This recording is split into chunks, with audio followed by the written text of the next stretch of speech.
Hey, what's up everyone? This is Silver Slayer. Thank you for tuning into this video.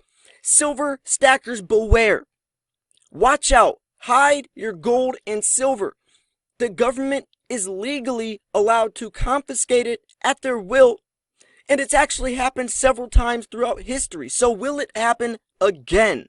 That's what we're going to be talking about in today's video. Make sure to smash that like button. Also subscribe because I post daily videos giving you the newest, latest, freshest information in the world of precious metals. So with that said, let's jump into the video. Gold confiscation, the executive order of 6102. Silver confiscation as well. So this article, the first one, goes over all the different times throughout history that it's happened, right?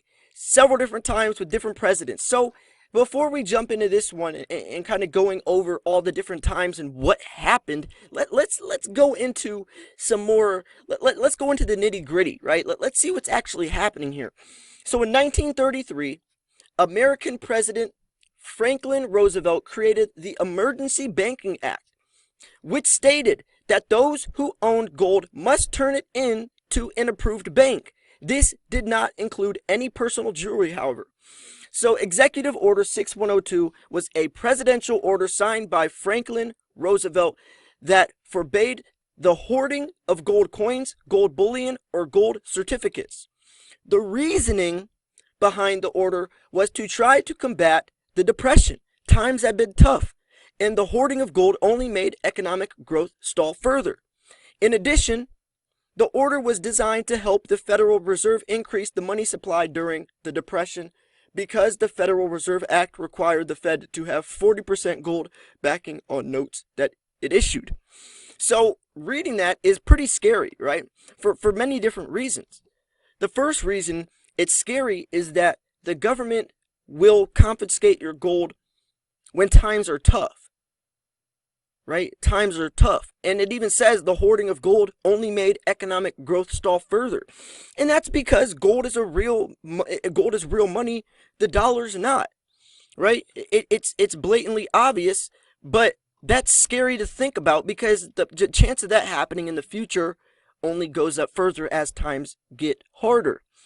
So let's go into this part. So the executive order required all those who owned gold coin, bullion, or gold certificates to deliver them to the Federal Reserve on or before May 1st, 1933. The order did, however, exempt certain cases of ownership, such as in certain industrial uses, art, and other professions. In addition, people were allowed to have a small amount of gold, $100 in gold coins, or recognized collectible gold coins. The government paid people $20.67 per ounce for their gold. The price of gold from the Treasury was then raised to $35 per ounce. The profit that the government realized on the gold was used to fund the Exchange Stabilization Fund, which was part of the Gold Reserve Act of 1934. And an interesting thing right now, during these 30s time period when FDR is in office, this is when the gold to silver ratio changed from 16-1 to 75-1. So not only did he bump up gold price, but he devalued silver. So numerous seizures and prosecutions followed as some chose to try to hold their gold. Eventually, it became legal for citizens of the United States to purchase, hold, sell, or deal in gold after President Gerald Ford signed a bill stating it in 1974. So based on what occurred in the past, many often wonder if their gold could be confiscated today. Some would argue that yes, in fact it could, while others would say there is no way. This seems to be a question that does not have a right or wrong answer. Here we will outline some of the information surrounding the issue. So here's some reasons it could happen. The US dollar continues to lose value. In fact, the US dollar has been declining for years. The dollar's status as a reserve currency of the world is being threatened and does not enjoy the same security it used to, which is scary to think about because Several countries are opting out of the USD being the reserve currency. The dollar's been losing, it's lost 98% of its purchasing power, and it's declining fastly due to hyperinflation, due to overexpending. So fiat currencies fail over time. These paper currencies lose their purchasing power, which we're seeing all the time in third world countries. They're using cashless nations. Their money is literally gone. They use a gold standard, or they use a cryptocurrency, a Bitcoin standard, right?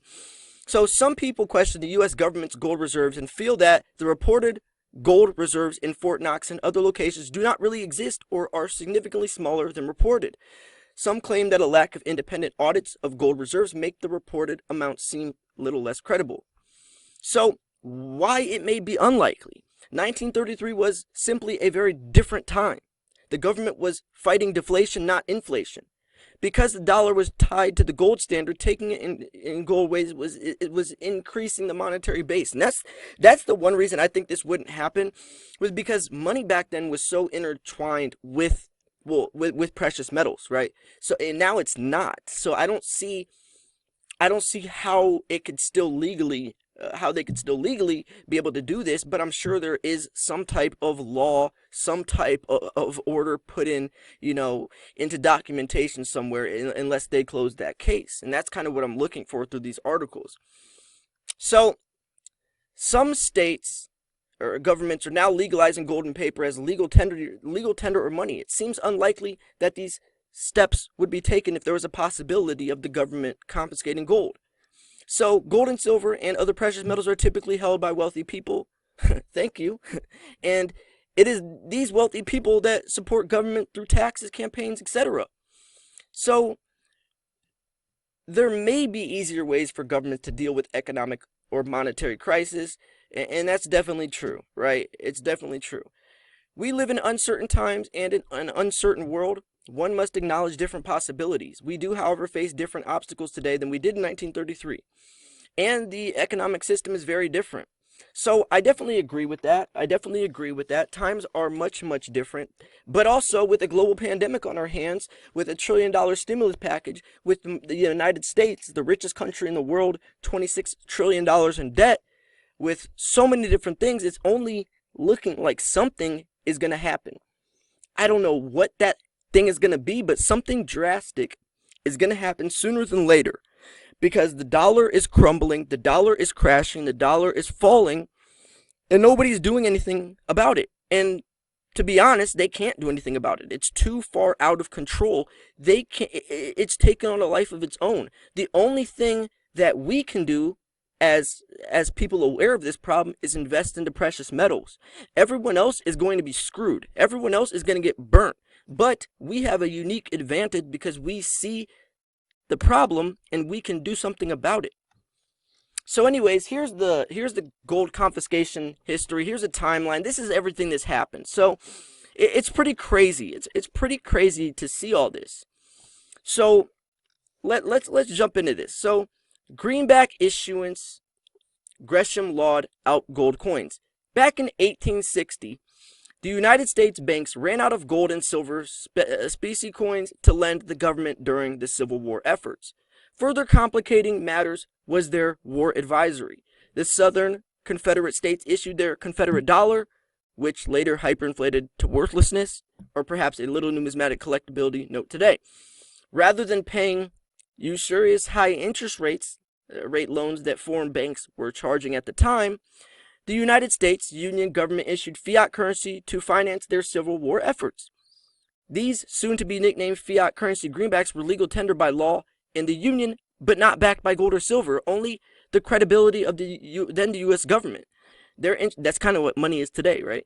Their introduction to the money supply guaranteed Gresham's law that took place as circulating gold and silver coins began to disappear. None of this fiat currency issuance policy was without criticism. It was indeed the first time the then restricted Democratic Republic of the United States had officially issued a full fiat currency legal tender note. Gold-rich states like California flexed their legal states' rights over the federal government decrees, and it was a major scandal on Wall Street involving a sordid story of speculative financial conspirators, and then U.S. president and historic names, all perhaps conspiring to drive the price of gold to $160 an ounce by late 1869. So Franklin D. Roosevelt's Presidential Executive Order 6102. On April 5th that year, Roosevelt released an executive order criminalizing the possession of monetary gold by any individual, partnership, association, or corporation within the continental United States. People were required to deliver any gold to the Federal Reserve in exchange for $20 per ounce, equivalent to over $2,000 per ounce today with inflation.